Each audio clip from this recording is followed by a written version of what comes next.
Hail Internet! It's Paul. It's Andy. Hey. Special guest. It's Matt, the Dork Lords. We are here actually to talk about Season 4, Episode 1 of The Black Mirror. Yes. What? What? USS Callister by name. Actually, it's one of the Dork Lords viewers actually requested we do Black Mirror, and I'm like, oh, well, funny you should ask, because we've already thought about doing it. Anyway, so what we're going to do, obviously, Netflix dropped 6 episodes at the same time. They did. It's just a tough thing to talk about 6 completely unrelated episodes in one sitting. So we're going to just treat it like it's coming out once a week.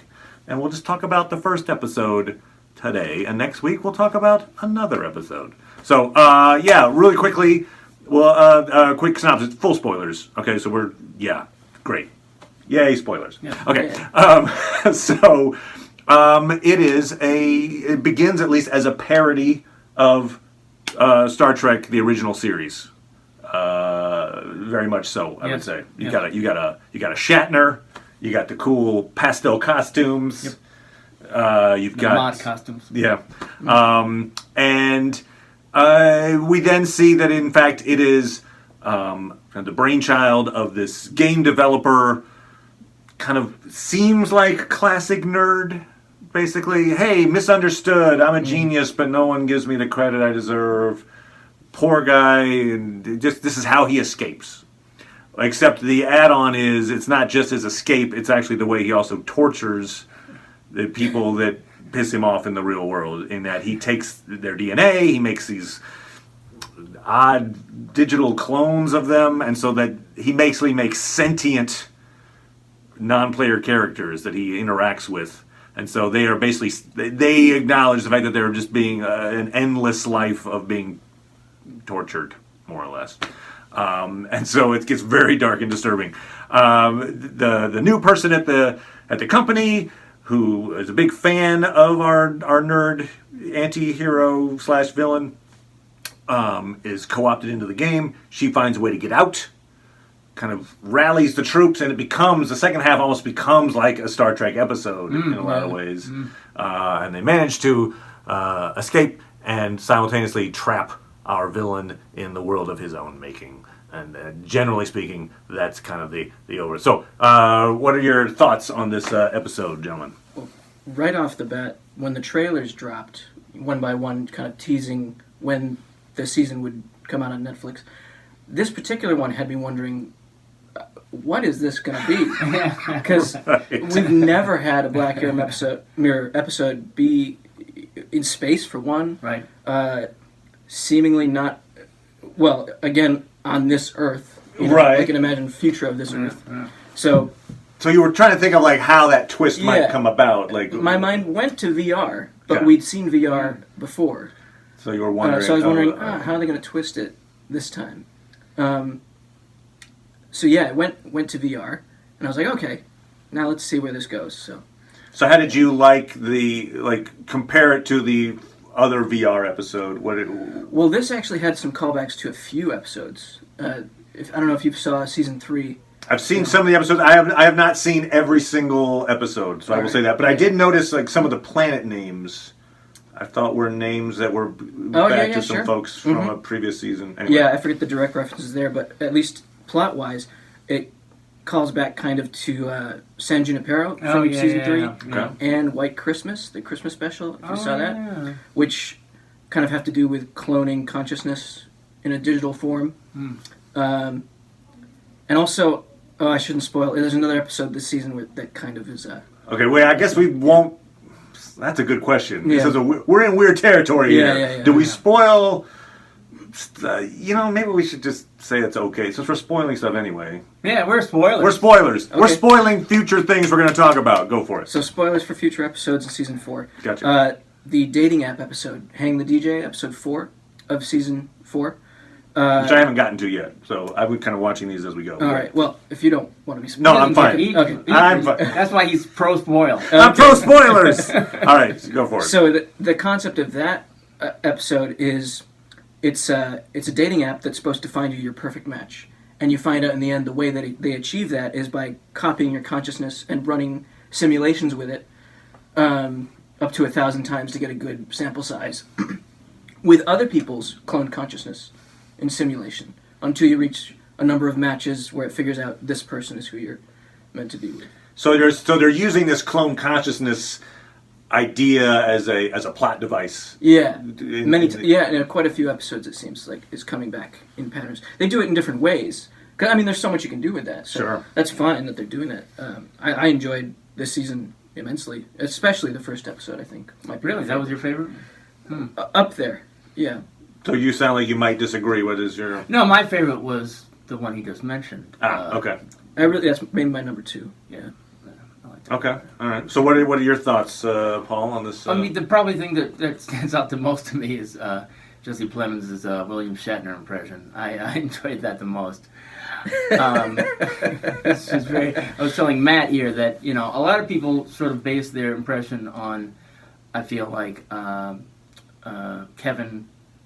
The stand-up comedian. Yeah. Pollock. Kevin Pollock's impression of William Shatner, very stop-start and passionate. Starting 278.5.3.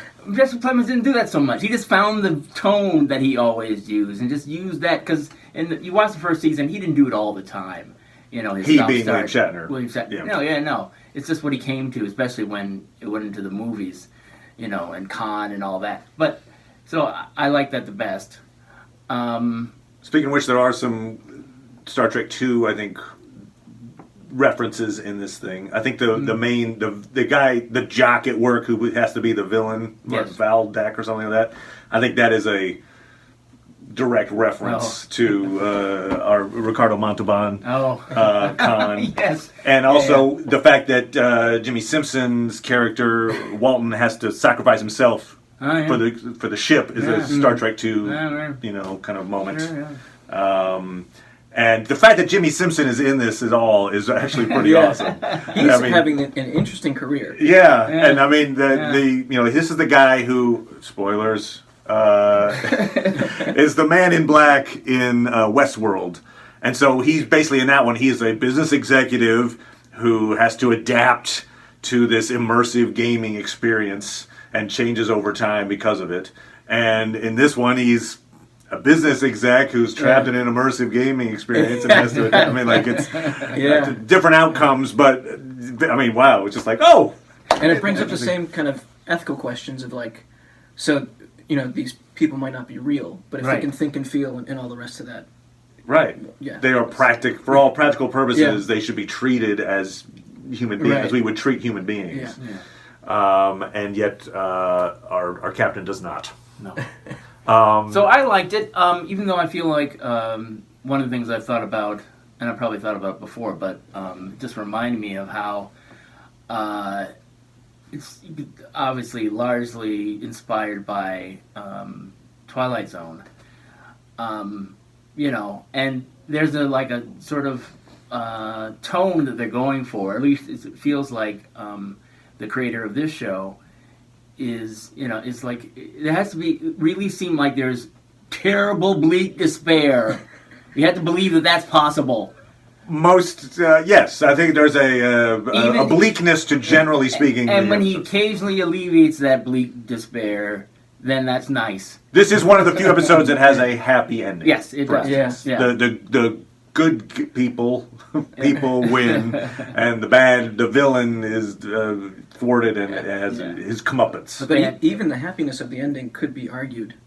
It's true. They're in a hostile world. Well, they're in a hostile environment. And again, they can't. They die? probably can't die. I mean, maybe they can now that they're in the real game, not the modded version. So if they die, gone. Well, I mean, if you're in a game, you can bring you back, and whoever wants to bring you back. The fact that talk about bleak. The fact that they are seeking their deaths the entire time. I mean, that is like, how do we commit suicide and die? And you're like rooting for them. Perfect suicide. Come on, you can die horribly, violently die. Yay! And then they're surprised when, in fact, they didn't violently die. Yeah, and they got their genitals back and everything. Yes, the Kenner doll or the Ken was doll. not expecting that either. Because as soon as he went for her coffee mug, I'm like, oh no. Yeah. Because no. the first scene we see is he kisses both of the female crew members. Yes. Yeah. And so you're like, oh, I see. In this world, he's kind of like this like weird sexual thing. Yeah. And I kind of thought that's what you were thinking, where he's going with that. Yeah. And I was going, that was almost, it was. Especially with the way he was kind of kept staring at her. Yeah. The real, but it's an asexual world. Yeah. Which was just kissing, no tongues even. So right, no tongues. Right. Yeah, she even says that. So is that because? Why do you think that is? Do you think it's because his own insecurities or whatever? Right, or maybe there's a part of him that sees that work because he's obsessed with this show, Space Fleet. Space Fleet, yeah. So that maybe like by the code of that show, he wasn't gonna go there. Yeah, Jimmy Simpson says as much. He goes, "It's a pure universe, pure world," or something like that. He says exactly that. Because at one point, Daly even has that thing of like, what is this world all about, or what is Space Fleet? I'll tell you. Like he does this whole thing. It is about. So I think there's a part of him that sees like there is this little bit of a something to aspire to in this weird way. I don't know. Maybe. But otherwise, maybe it's just he's too. Because the thing that I thought about, and who knows what if they make a sequel or a actual series out of it, which they've talked about. There's a director mentioned apparently. Hey, they might be doing a spin-off of this show, this specific episode, which I assume would be the further adventures of the crew minus the captain. Yeah. Well, they mentioned Clemens in the interview that I saw. Oh yeah. Although who knows if he want to be on it? I mean, I don't know. Okay. Then why not? But then, like, I'm just that villain coming back again. I wonder if Brooker would write it. Have they said if Charlie Brooker would be the writer on that? I don't know that he commented on it. I think it was the guy who directed it. Yeah, the guy who directed it. As opposed to... Yeah, so who knows? It might, if it'll happen or not. Right. But it certainly, be interesting to sort of be like his Chicago shows, or... because that's a franchise, different Chicago law, and Chicago, fire and PD. medical or whatever, Chicago ice cream salesman. Yeah. Anyway, so it could be that, but they could. He's only copied people, and nobody really died. As far as we know, he's done nothing in the real world. Right. Criminal. Right. True. So I'm saying there's room for him not to be this complete asshole. Making digital clones, I don't know if that's a legality or not. I don't know. Oh, yeah, that's because he keeps that hidden. The modded version is hidden from the main network. Right. That was one. I mean, obviously, there's a lot of plot holes which you can just kind of go, oh, fine. Yeah. We get there's a premise, and you kind of nod your head. The one thing that I thought was like a little odd was that. Okay, so when the big plan is coming out, Cole has got this plan. Like, hey, we're gonna steal the stuff from the fridge so that he can't reclone your kid, and then blah blah blah blah blah. And that's what Like, to me, I was thinking, well, couldn't he just get more stuff from the kid? Yeah. Like, why would or from the office? Like, why would the lollipop be such a like? That's the one thing we gotta get because there's no way you could possibly bring a kid back. You're like, I think you could probably get it. But okay, anyway, it was just they made that they wanted to find a way to have real life Cole interact, and I think that was the way they came up with it. It's a little tenuous, but I went with it because it was a fun way to bring her in. So also, I'm guessing Plemons' character just stays there till he's dead. Right, that's a good point. I was wondering. He obviously doesn't have a digital copy of himself in there. It's him. Right. Yeah. He shows up, he leaves. Right. Yeah. So him being, plugged in, if you took the little receiver off, does he wake up? Well, he has to exit the game from within the game. He has to say exit game. Okay. He keeps saying that and it doesn't work. And it doesn't work. Because it's patched. Because it's patched? His modded version. I think it's because he doesn't have any controls where he is. So, like they had that little control thing or wherever. Sure. I'm not sure if he had that with him when he went after them. I think they took it. That's a good point. Because part of the argument for escaping through the wormhole was when the game patches, the modded version will cease to be, because if they can make that connection with the internet, so when the game patches itself, the mod will be detected and erased as like. I see. So they made it detectable, in other words. Yeah, I think so. That makes it. I like that. I like that description, because I was wondering that myself. Like, wait, if the mod was going to destroy itself anyway, then just stay there and they'd die. But you're right. I don't. That's probably what it was. Because he keeps that offline. But you're right. I don't think he's. I feel like that his character, his avatar, is not permanently there. Like as soon as when real life Daily dies. Yeah. I feel like that character would die. Because also when the pizza guy came, he set his door to do not disturb, so nobody's coming in to find him. That's the do not disturb. I don't know why you would necessarily need. Someone would come look for him, though. Just because his body died, I don't know why he would necessarily kill the avatar as well. I'm just saying because he doesn't have a digital copy of himself. He's the copy. Yeah, I mean, if he's and not. Technically, it's not a copy; it's him, right? But it doesn't depend upon his body to give him anything. Yeah, that's just where he came from. So it's see, like a hard drive that crying. has nothing on him anymore. They show his tears. The tears of a clown. Also, a quick reference to a Star Trek episode with when he removes all the facial features of Cole. That's a reference to one of the original Star Trek episodes where I think it's Charlie, the guy with all that was a kind of Twilight Zone episode where it's the kid with all the powers. Don't piss him off. And he's like takes all the facial features off of somebody because they're laughing because apparently they're also inspired by the classic Twilight Zone episode with the kid. Sending people off to the and that's what I'm saying. That Charlie episode was very much like that of Star Trek. So there's a nice time there. Very important, Obviously, this is a big exploration of gamer culture as well. Duh. But I mean, the fact that he's kind of the male bully that you find online in online games.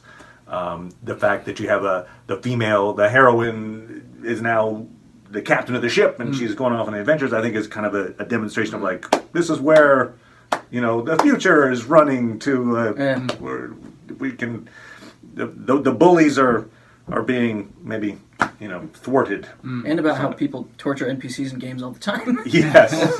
People create Sims and torture Sims, or like Grand Theft Auto, you run a rampage in the city of NPCs.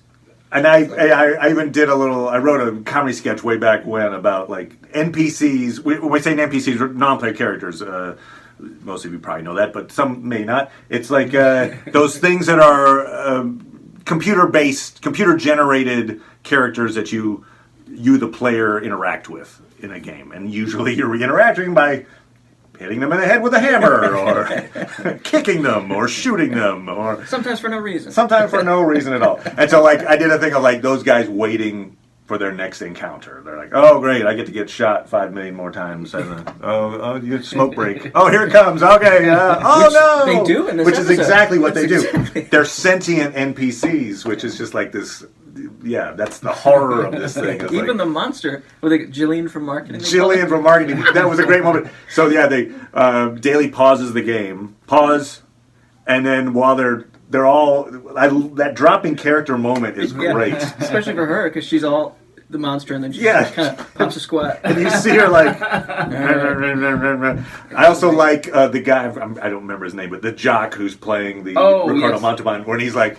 He doesn't say exactly like what are my lines, but he's like repeating them like I'm gonna get you. Okay, I'm gonna like that. Well, there was for as disturbing a premise as it could have been and was. There was a lot of comedy in it. Yeah, I love the fact that so all the characters are their knowledge of the outside world stops at the moment that they were put into the game. Yes. And so there's a great way. I think it's Packer, the navigator or whatever. He's like, I think it's Cole says, "Oh yeah, and you're the boss, and you're the intern." And he's like, "I'm still the intern." like damn it. That was a nice moment. So yeah, there's a lot of comedy. Obviously, a lot of kitsch. I'm going to predict that this is your favorite episode of the season. Okay. All right. Well, it is very fitting because I can't think of one that deliberately tried for comedy as much. Yeah, what it would be of the 6 episodes this season, which would be the second most comedic? I think the second most lighthearted or like Yeah, see, not that's as more bleak lighthearted though. would be the dating app one. Yeah. Okay. Episode 4. The other, let's see, there's Archangel. What's number 3? Yeah, that's definitely not. That's definitely. So episode 2, by the way. Dogs one. Get Oh, ready. yeah. That was episode 5, I think. I'm forgetting what 3 is. Oh, Crocodile. That is not lighthearted at all. No. That So was really what you're hard. saying is, get ready for a lighthearted comedic romp. Yeah, but just as you're ready to just sit and be sad forever, you can turn on episode 4 and expect a nice pick-me-up. Oh, pick me up. But it is appropriate because this weekend on CBS All Access, Star Trek Discovery returns. That's right. And so we've been covering those episodes. So we will be covering those in addition to talking about Black Mirror next week. So Star Trek and Space Fleet. Yes. Well, that's no more Space Fleet. Space Fleet somewhere. Infinity. Yeah, well, yes, we can assume the Infinity game is not simply a ship-based sci-fi Oh, it could be other platform. genres you could jump I felt like into. maybe it were other genres. perhaps. I was Yeah. getting that, Could be. because he was so focused on Callister Right. that was his version, his mod. Right, yeah. Although they're out when they get out into it, they are in a When ship. they do their own show, because we're not going to see it again this season. Nope, they're going to be in it. It's coming episode 2.5. No, but it kind of like Westworld, I suppose, where we had Westworld, and then there's Samurai Potentially, World, and there's it could be like that. yeah, I don't know. You know, in a show that they do after this one. I was just thinking in general, like the show, the world, the game Infinity. I got the feeling it was not simply an outer space adventure game. That's what I got out of it. But I don't know that we got a specific. Maybe concrete they clue. have, Shogun Fleet. I don't know. Yeah. The fact that he named the company Callister, and he's like, yeah, and his Walton wouldn't get the reference. He's like, yeah, I named it that ship, and so he's so dedicated. Oh, I did like the little meta reference when they're like, he says, oh yeah, I have these all in VHS. It's all on Netflix now. Yeah. Much like his show was bought out and put on Netflix. But anyway, so yes, it was fun, exciting, clever, and still dystopian. Yes, there's so- some dystopian in there. The fact that they, find I don't this. know how dystopian it is. Everybody working there just seems to be living their regular lives, That's true. and they game a little bit. Okay.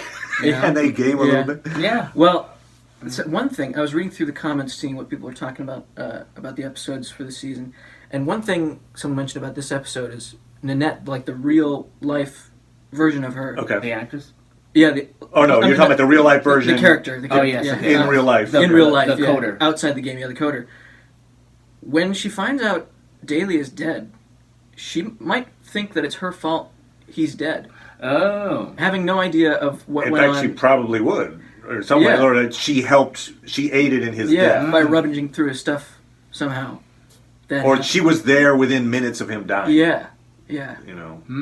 Like she was the last person other than the pizza guy to see him alive. Right. Yeah.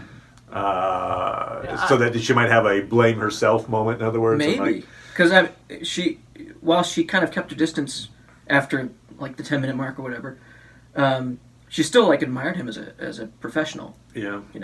The fact that her computer self blackmailed her real self. No, like I know what would work against me.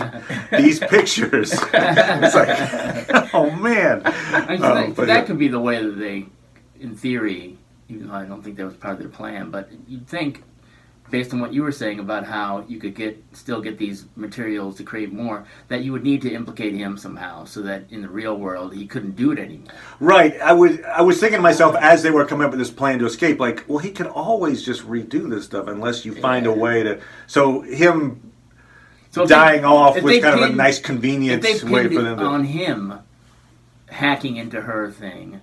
Oh, I see what you mean. Then it'd be like, whoa, okay, we're gonna have to, at least fired. Yeah. You know? Fired may not help though. Well, they wouldn't get those people anymore. If you're gonna hang out in a like a nursery or something to get the kids thing, I mean, Yeah, cloning the guy's kid so he can throw him out an airlock. Yeah, whoa, is pretty Oof. But that's one of the reasons this show constantly surprises me with the turns it will take and like how it will break someone's mind, like a character's mind into submission, like with making her face disappear, where she's can't see and is constantly gasping for air. But never dying, but always feeling I'm like, okay, dying. I understand. Yep, that would break me. Yeah, right, exactly. Hand up. What do you need? I'll push up some buttons. Yep. Just push any button. They all do the same thing.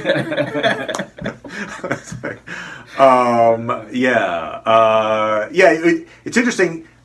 He could have made he being Daly could have just made the world so much easier on himself if he just made characters that want to be there and like want to like programmed characters. Like but that wasn't the point, right? No. For him, the point is torturing these people at the same time. Right, but and really it says something about him that maybe is suspect. That I want to perpetually torture you. It's not enough really just to torture a little bit, but I guess every day perhaps is like, I've got a new torture. But, it's like if you really had sentient people that you had access to, boy, you have no imagination. No, do my things. I mean, my little scenarios. Like, what do they want to do? I guess was the fact that they were sentient 24/7 a side effect, do you think, or was it his purposeful thing? Like he only really needed them when he was in the game, so he's there for an hour playing. He might not have even really thought of it. Yeah, was it even like whatever? You're for 23 hours of the day, figure it out, and then I'll be back. In terms of like torture, it's probably better if they have some relief. It's like, no, I'm only going to turn you on and torture you. That's okay, isn't it? It's like, wait a minute. Right, during the other 23 hours, you have free access to the exercise equipment on the ship. I don't know what it is. Anyway, okay, well, cool. We'll be back next week to talk about episode 2, which is Archangel. Hilarious. A laugh right. And certainly Daly would laugh at it. So, subscribe if you want to get notifications of upcoming Black Mirror and or Star Trek Discovery recaps. We'll do some other stuff, too. We'll do silly, nerdy things. So thank you, Andy. Thank you, Paul. We'll be back soon. Bye, everybody.